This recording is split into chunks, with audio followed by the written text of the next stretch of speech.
Boa noite.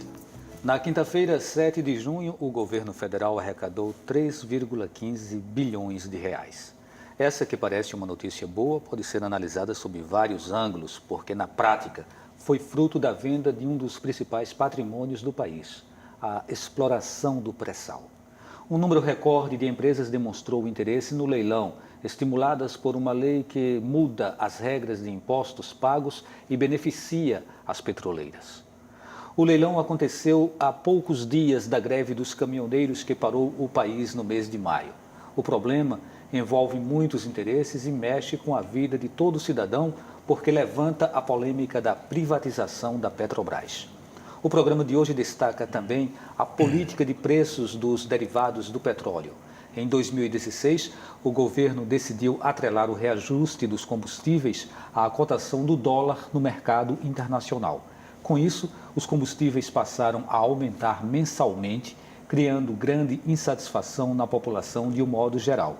Para falar sobre a crise do petróleo, convidamos Florival Rodrigues, coordenador do Laboratório de Combustíveis da Universidade Federal de Pernambuco e ex-diretor da ANP. Leonardo Buarque, diretor do Sindicato dos Petroleiros dos Estados de Pernambuco e da Paraíba. Pedro Rafael Lapa, economista e cientista político. Você pode participar do programa mandando suas perguntas ou enviando sugestões ou a sua opinião através do WhatsApp 81 98830 7098. Repetindo, 98830 7098. E você acompanha também este programa em tempo real pelo endereço eletrônico www.ufpe.br/NTVRU. Bem, sejam bem-vindos ao programa e vamos começar falando exatamente sobre a política de preços, né, que desde 2016 ela está atrelada a essa cotação do dólar no mercado internacional. Isso foi um equívoco de todo a Florival. Como você analisa isso? O que a gente está passando hoje é realmente reflexo desse modelo de gestão que foi adotado pelo governo atual? Inicialmente, boa noite. Boa noite. Valdir, né? Boa noite ao Leonardo, ao Pedro, né? E todos aqueles que estão nos vendo em casa, né? Eu não tenho dúvida, Valdir, que essa disparada de preço que houve nos combustíveis, principalmente nos derivados de petróleo, o diesel, a gasolina, o GLP, o querosene da aviação, vem de uma política atrelada a não só ao aumento do preço do barril de petróleo no mercado internacional, né, também um aumento do dólar, e esses dois fenômenos, aumento de preço, aumento de dólar e essa transferência direta desse aumento pela Petrobras, elevou aos preços, chegando a esses patamares onde a sociedade realmente tem reclamado, porque chegamos a inviabilizar algumas cadeias produtivas, resumindo o que a gente viu recentemente na greve dos caminhoneiros, pelo aumento exorbitante do frete, evidentemente pelo aumento do preço do diesel. Quando se assume uma política como essa, já se sabe o que ela vai gerar lá no futuro. Então, assim, foi uma decisão intencional. Já se previa esses aumentos? Era possível prever esses aumentos? Sim, claro. Os movimentos dos preços internacionais levavam para isso, não só do aumento do dólar, mas principalmente pelo aumento do preço do petróleo, né? O que se vê nesse movimento é, claro, uma política do governo para privilegiar os acionistas da Petrobras, né? Que passaram, nos últimos tempos, a receber dividendos de lucros. A Petrobras, no último trimestre aí desse ano, divulgou um lucro de mais de 6 bilhões de reais, né? Isso se deveu, evidentemente, a essa transferência direta das variações, não só do dólar, mas do preço do petróleo, no preço do combustível que a gente consome hoje no país. Vamos para Leonardo. Leonardo, você tem acompanhado todo esse movimento, você como petroleiro, né? E aí, qual é a tua avaliação inicial? A gente vai ter vários tópicos para falar no programa, mas assim, uma visão geral sobre tudo isso que está acontecendo, ou seja, esse aumento, esse disparate nos preços aí dos combustíveis. Bem, boa noite, boa noite, professor Florival, professor Pedro também.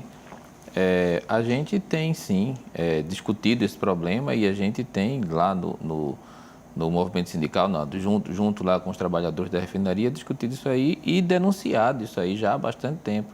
Então, a greve dos caminhoneiros, ela deu assim, a oportunidade para que esse assunto fosse discutido. Mas a nossa federação, a FUP, ela foi contra a entrada do Pedro Parente desde que esse nome foi anunciado. É o nome do ministro do apagão, é o nome que já causou muitos problemas para a própria Petrobras. Então, é um nome que tem alguma controvérsia, ele tem envolvimento lá no mercado de capitais, ele tem envolvimento com empresas que aconselham investimento. Então, é um homem do mercado, ele não é um homem do petróleo. Ele não gosta de petróleo, ele gosta de jogar com ações, de jogar com investimentos, de lidar com esse público, né? O público do Pedro Parente é o público do mercado de capitais, não é o público de quem trabalha com petróleo. Ele não veio para a Petrobras para fazer a Petrobras maior. Ele veio para a Petrobras para trazer a Petrobras para o cassino, né, do mercado de capitais. Então, nós já denunciávamos que a passagem do Pedro Parente seria muito nociva, certo? Desde o momento que o nome foi anunciado. Então, o Pedro Parente caiu e tem aí o Ivan Monteiro. Continua o mesmo modelo? A gente brinca. A intenção continua a mesma? A gente brinca que foi assim, 6 por meia dúzia. Nós comemoramos a queda do Pedro Parente e uma forma que a gente encontrou lá de explicar direitinho por que comemorar, porque uma das estrelas do time que joga contra a Petrobras, tem que ser dito isso, e eu acho que cabe até uma ressalva, a gente vai falar aqui sobre a Petrobras, mas a gente tem que entender a Petrobras assim, não o seu corpo técnico, o seu corpo de trabalhadores, que fez da Petrobras essa empresa forte que é. A gente fala da Petrobras, assim, desse modelo de administração da Petrobras, dessas pessoas que, junto com o governo Temer, vieram para sentar nas cadeiras mais altas da nossa hierarquia e conduzir a empresa para esse caminho. Então, o Pedro Parente, ele era uma das estrelas da equipe econômica do governo Temer. Então, ele saindo, a gente tem motivo para comemorar. Quem entrou, o Ivan Monteiro, era responsável pela área de finanças da Petrobras, estava conduzindo o processo de privatização. Então, é uma pessoa que tem uma ligação muito forte com a política de preços, que é a política de preço adotada pelo Pedro Parente. Então, em termos de mudança na Petrobras, em termos de perspectiva de futuro, a gente vai ter aí 6 por meia dúzia. Vamos ouvir o Pedro também, né? O Pedro, como economista e cientista político, como você acompanha essa política que foi introduzida por esse governo? Talvez seja importante, nesse momento, chamar a atenção para como era a política antes, não é? Política de preços, né? E em que medida, não é, essa política foi favorável, não é, ao Brasil, e em que medida essa política criou algum embaraço, não é, para a Petrobras, não é? Por quê? Qual é o elemento básico da formação de preço? Não é? Se a gente considerar a extração e o refino, os dados apontados pela Associação dos Engenheiros, não é, da Petrobras apontam no $7 o barril, não é, para a extração e $3 o barril, não é, para o refino. E admite, não é, um custo relativo aos demais itens, administrativo, não é, contábeis, transporte, de $30. Então, isso significa, não é, que o custo Petrobras é de $40 o barril. Isso representa 95 centavos o litro do óleo diesel. Então, não há nenhuma razão, não é, para um custo de 95 centavos ser praticado na bomba R$4. Então, existe margem, sim, não é, para se praticar um preço, não é, mais conveniente, e foi isso que aconteceu durante todo o período do presidente Lula, nas suas 2 gestões, principalmente, onde, por exemplo, um produto que é essencial para a sociedade, que é o gás, não é, de cozinha, passou 11 anos sem ser reajustado. Não é? Então, o que é que esse governo fez? Esse governo trouxe para dentro da Petrobras a instabilidade. O papel do governo, que é contribuir para a construção da estabilidade, esse governo, na verdade, desmontou uma articulação no pré-sal, desmontou uma empresa articulada e tem causado esse sinal, não é, muito forte de instabilidade para o conjunto do país. Eu queria só acrescentar um ponto aí, Valdir. Por exemplo, em 2008, o preço do petróleo chegou a $140, muito distante dos 70, 80 dólares que nós temos hoje. E nem por isso nós tivemos uma disparada de preço de combustíveis aqui no Brasil. E isso porque a gente não tinha essa vinculação. Exatamente. É claro que há também um debate que a gente pode também levar aqui, e eu acho que tem uma visão crítica disso, o excessivo congelamento que foi feito, principalmente no governo Dilma, no sentido de você segurar o processo inflacionário, né? Isso geralmente gerou alguns prejuízos, né? E eu creio que... Isso foi um equívoco? Eu também acho, né? Eu acho que você pode ter um modelo intermediário onde você possa, né, a empresa ter lucro, contanto remunerar os seus acionistas, né? Entendendo que a Petrobras hoje praticamente é metade capital do governo federal, metade capital privado, né? E, ao mesmo tempo, você ter uma política de preço que a população possa pagar dentro de um regime inflacionário sustentável. Já vou passar para você uma pergunta relativa a essa transferência de uma responsabilidade para a ANP. A Agência Nacional de Petróleo é uma agência reguladora. E, de repente, com tudo isso que aconteceu aí, o governo, né, o ministro Moreira Franco, ele passa para a ANP a responsabilidade pelo controle dos preços, ou pela definição dos preços.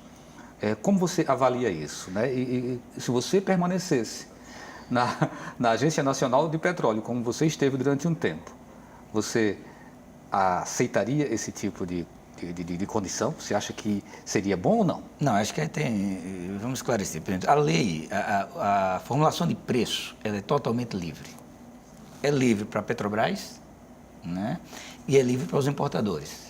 Até entenda-se porque qualquer um de nós aqui pode hoje importar petróleo, pode importar qualquer tipo de derivado. Com a regulação da ANP? Com a regulação, desde que se inscreva na ANP, faça o seu cadastro como importador, por exemplo, ou como refinador, ou como formulador de combustível, né? Então, qualquer pessoa ou qualquer empresa, hoje, o mercado é livre para a sua ação, né?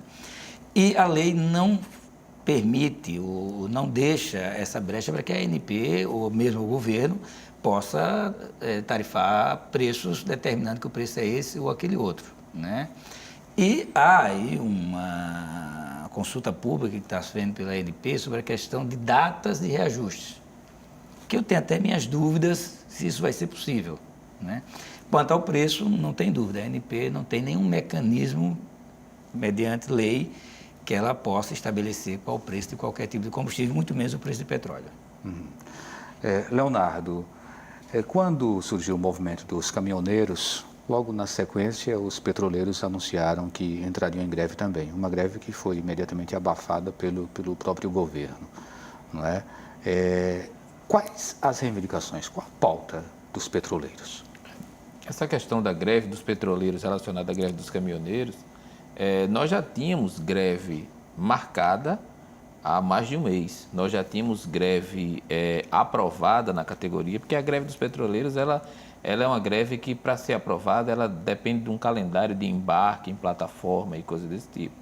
Então, a gente já tinha essa greve articulada desde o anúncio da privatização de 4 refinarias. Então, quando a Petrobras anuncia 4 refinarias à venda, então a gente, como categoria trabalhadora, a gente precisa anunciar que isso aí é um tiro no pé para o Brasil, né? Então, como eu falava antes, a gente diz que Vocês assumem, então, nesse caso, aí, a bandeira de um interesse nacional, não necessariamente um interesse particular da categoria. Não é um interesse particular da categoria, sim. A gente já fez greve por interesse particular da categoria, até porque a gente tem uma categoria com particularidades, com problemas que são internos à nossa relação. Mas, nesse caso, a gente está vendo aí uma situação que é muito mais escandalosa.